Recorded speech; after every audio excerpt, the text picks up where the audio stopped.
Welcome to Negocios with BISILA BOKOKO, Business with BISILA BOKOKO. It doesn't matter if it's in English or Spanish, but here we are speaking with Marc Caine. And today I'm super excited because we're going to be speaking about artificial intelligence, but also another things. But before we do that, I would love to welcome you, Marc. Thank you, BISILA. It's so great to be here. I'm really happy to connect with you today. Well, when I was reading your resume, I was fascinated by it. But because there's a lot of young people looking at this TV show, I would love you to share with us your educational background. It's so rich. So tell us a little bit about it. Sure. So as an undergraduate in the US, I did a combination of physical sciences, so geology, biology, looking at the scientific aspects of the Earth system mainly. But on the same time, I studied a lot of social sciences, so economics, sociology, anthropology. I brought it together into a concentration called Science, Technology, and Society, which at the time, it felt like a fairly esoteric, somewhat academic focus. But what's been so interesting in the time since is that now, almost every issue that we think about has some dimension of science or technology in it, in terms of our economies, in terms of our societies. And I found that that's prepared me really well to think about some of the challenges we have now around artificial intelligence, as you mentioned, but other areas where I've worked, like energy transition, as well as social policy, the future of work, etc. So it was an interdisciplinary education, really bringing together those sciences, but also those more social aspects that allow us to understand what the impact is of a scientific issue like climate change, or how we might accelerate innovation to address some of our societal challenges.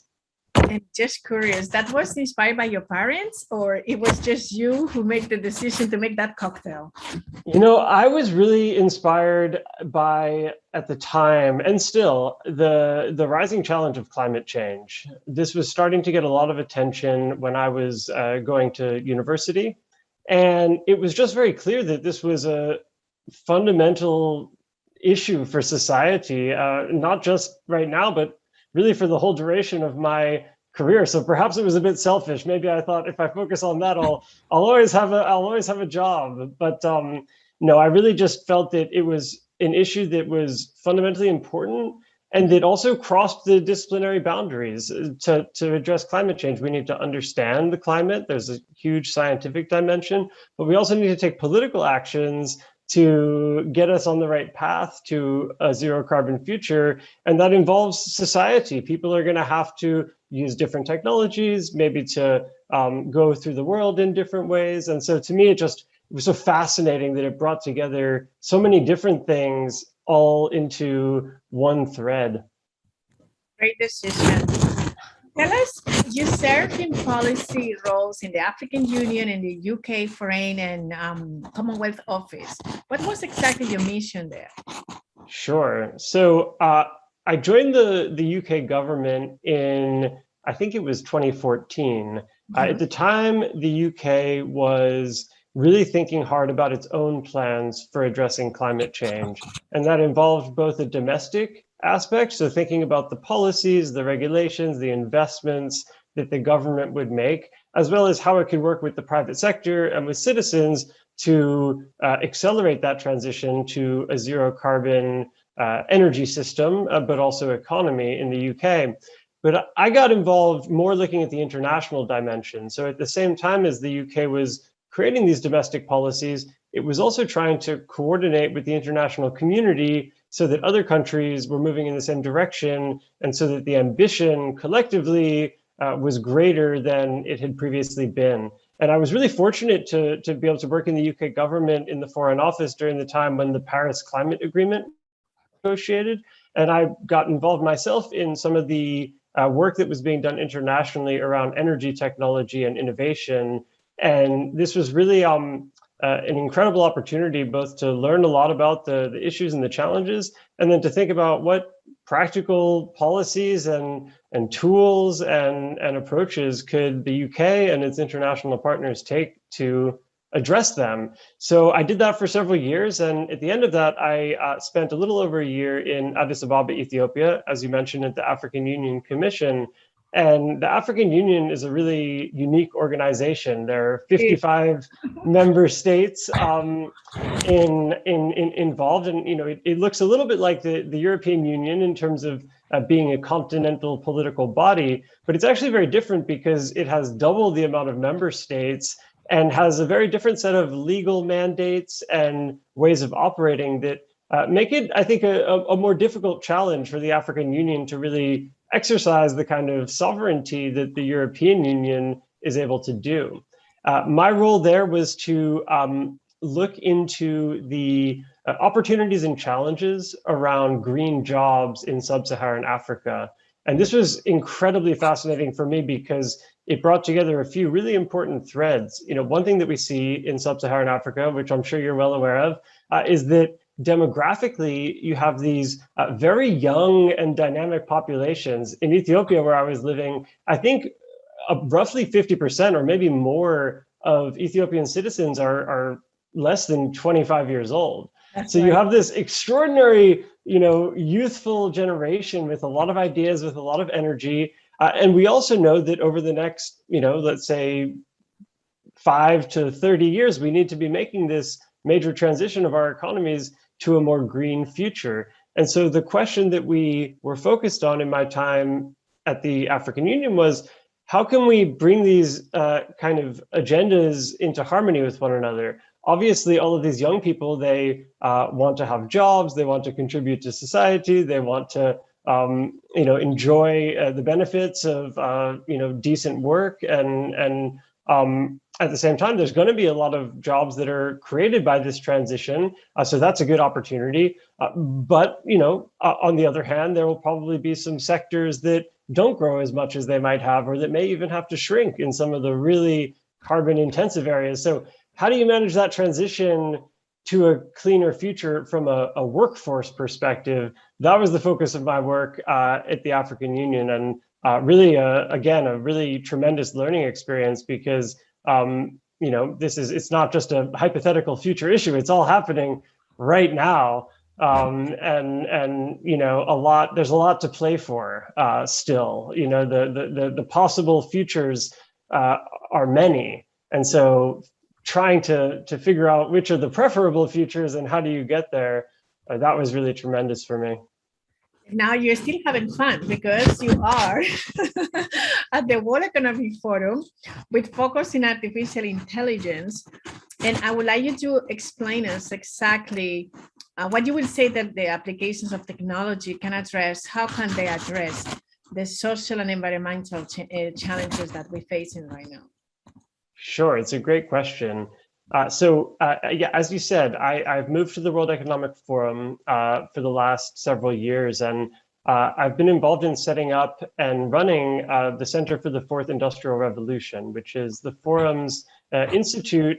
We call ourselves a think and do tank.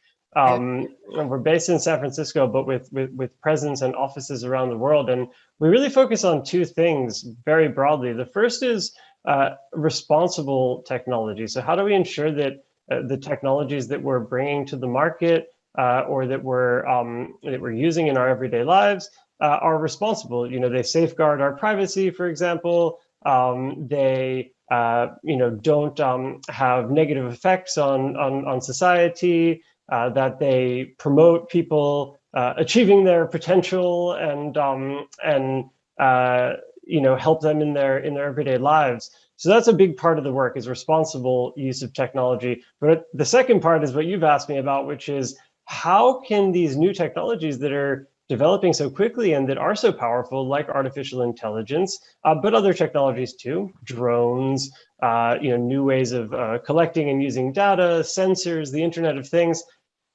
These are very powerful technologies, and if they are applied smartly, they can really help us move the needle on some of the social environmental challenges that we face. And so what we look into is, what are those opportunities? What are those potential uses, which can be most transformative? And then what are the barriers and obstacles that might be in the way of them achieving their potential right now? And how might we get to a place where those barriers, are out of the way. And that might involve policy, it might involve investments, it might involve actions by companies or by industries. It will definitely involve a strong role for civil society and for citizens, but also for researchers, for academics. And I guess maybe I'll close just with a couple of examples of particular uses that I see as being really promising. We have seen quite a lot of interesting use cases developing for AI in the energy system. So going back to the topic I was talking about before of how do we clean up our energy systems and our economies, artificial intelligence has the ability to help us do a better job, for example, forecasting the solar power output based on weather patterns that are coming in real time, also to help us do predictive maintenance of our systems. So instead of having to send a person out to inspect all of the systems all the time, can we build in our knowledge of the life cycles of different components into an AI model that can help us focus our efforts in a more targeted way, so that we can reduce the cost of maintaining our infrastructure, while also allowing us to expand it into new places that might be hard, for example, to inspect on a frequent basis. So that's just one example. We see many others. There's a huge amount of satellite imagery that's now being generated. We've seen this tremendous technological revolution in terms of satellites becoming cheaper and smaller, made with more commodity components like what you might find in your iPhone. That has allowed for us to have a much more rich real-time picture of what's happening on the surface of the Earth, for example, with deforestation or with the oceans, than we've really ever had before.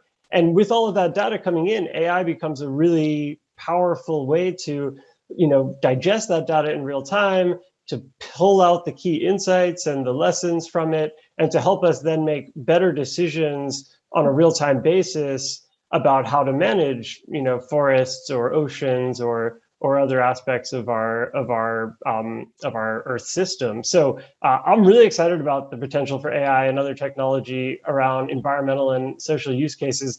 But the thing I'll say is that in a lot of cases, they're not going to achieve that full potential on their own, and we're going to need to have some smart, proactive decisions and actions taken by governments, by companies, and by others to really kick that into gear. Mm-hmm.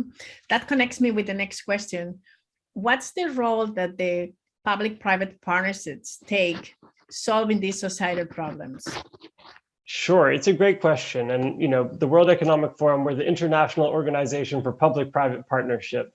And so we should have a good answer to that question, because this is what we spend our days working on. I think the most, the simplest way that I think about it really is if you look at the types of problems that we're talking about. So I'll use climate change and AI governance as examples. These are issues that fundamentally involve not just one government, but many governments. These are global challenges that a lot of governments are thinking about. And at the same time, the governments themselves are often finding themselves to be kind of on the back foot because the technology is moving so quickly, and that's being driven by businesses and by industry that, in some cases we're scrambling to catch up with the laws and the policies and a particular set of goals and objectives, which are understandable, but which prevent any individual company from thinking about these challenges in a systemic way and engaging with other companies and with governments to address them. If you're a company, you have to worry about your quarterly earnings or about your next fundraising round. Companies have to deliver, and so they can't always be thinking at that systemic level. Governments, on the other hand, they can think about that systemic level, and they do all the time in terms of thinking about new policies to help their populations or new international programs to work with partner governments. But they don't have necessarily the visibility or the access to that cutting edge of technology, and they're not always in the driver's seat in the way that we think they might be. We live in a time where, look at all the companies that were started by someone in their garage. The government's not, in everyone's garage, keeping up with all the latest developments. And so for me, that just kind of shows that what's really going to allow us to both support the development and the use of these technologies in positive ways while also managing those risks that might come out of them, it's going to have to be through public-private collaboration. And that's what we work every day to try to build. And, it's not easy because there isn't necessarily a one-size-fits-all model. Different issues require different contributions and approaches from those different stakeholders. And so we try to be very agile and very kind of iterative in our own approach. And we really, take each issue in its specificity and try to address its unique needs, while also making sure that the models that we develop and the tools and the approaches are as scalable as possible, so that the next government or the next company that's thinking about taking action on these issues doesn't have to start from scratch and reinvent the wheel. Well, it's a question now for the World Economic Forum itself. It's been a new world, and I would like to know, what kind of changes have you experienced to adapt to the new world? Wow, that's a big question. And I should say I'll speak only for myself, but in the context of my work at the forum, I think that the new world that we're seeing emerge is, firstly, emerging in fits and starts. I think that I'll just bring in a quote. I don't actually remember who said it, but I really love it, which is that the future is already here. It's just unevenly distributed. Uh-huh. And to me, this just, I think, captures it really well, because, in terms of this new world, this post-COVID world, or, COVID endemic world, we know that certain things aren't going back to the way they were. I think that there's a very different approach, for example, to international travel, to business travel, to remote working. I think that some of these changes that we were forced to undergo during the pandemic, aspects of those new ways of working will probably stick around. I think that what, at a more macro level, I'm seeing is that it's really an acceleration of an issue that was already on the agenda before COVID, but that I think has just become perhaps the most important issue globally that permeates every other issue, which is trust. I think the pandemic has just underscored how many challenges we face in terms of trust, between countries, within societies. We've obviously had a lot of polarization, a lot of disinformation, a lot of challenges with the messaging of public health around the kind of coalescing of people around a shared vision and an agenda for the future. And we see that at the local level, we see it at the national level, and we see it at the international level.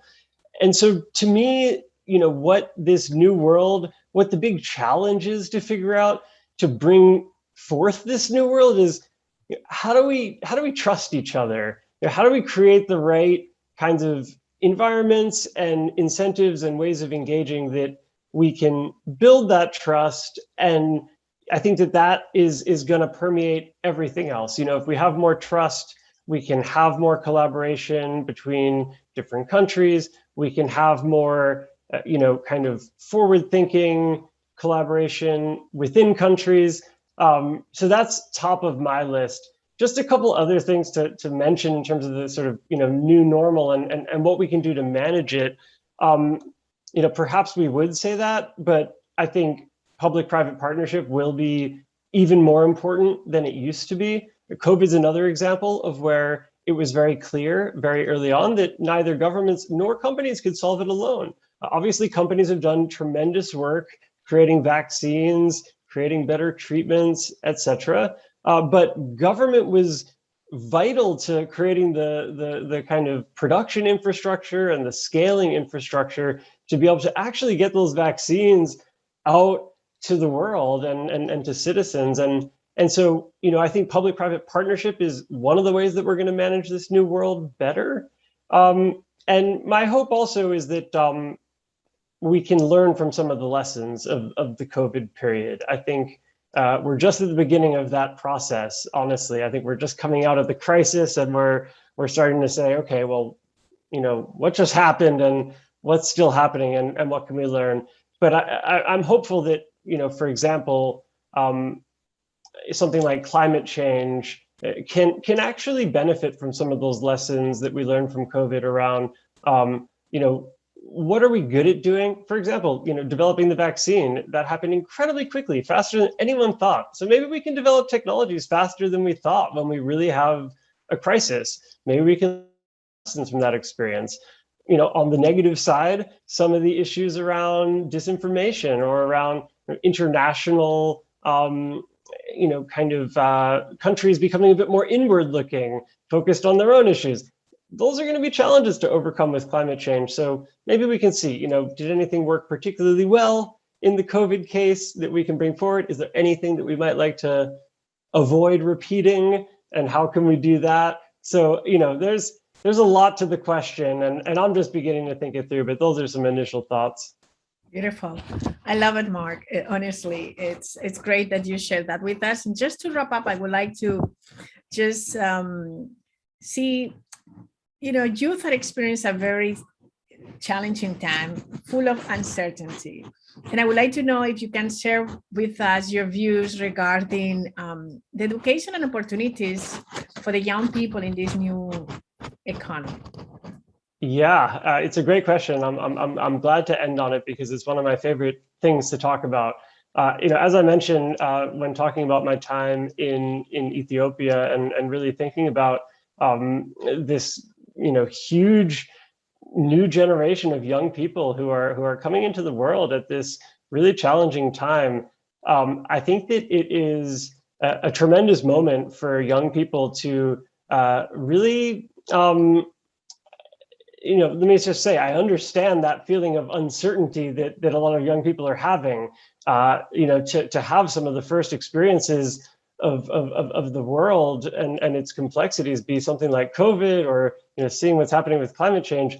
It's not easy to grow up, I think, in that environment to figure out how you want to orient yourself in the world. What I would say, though, is that I think challenge like that also creates a lot of opportunity for leadership and for innovation and for people being part of the solution. And this is what really excites me, is that I see in the younger generations actually more energy to be part of those solutions and to build those solutions than I see certainly in my generation or any generation before. I think young people are really activated, and I think the challenge and the question for them is figuring out for themselves, what's my role to play in building this future that we want to see. And it's going to be different for every person. Some people are going to be engineers, and we're going to need a lot of engineers because, climate change, because clean energy, because rebuilding some of our collapsing infrastructure. So we need a ton of engineering. We need a ton of entrepreneurship.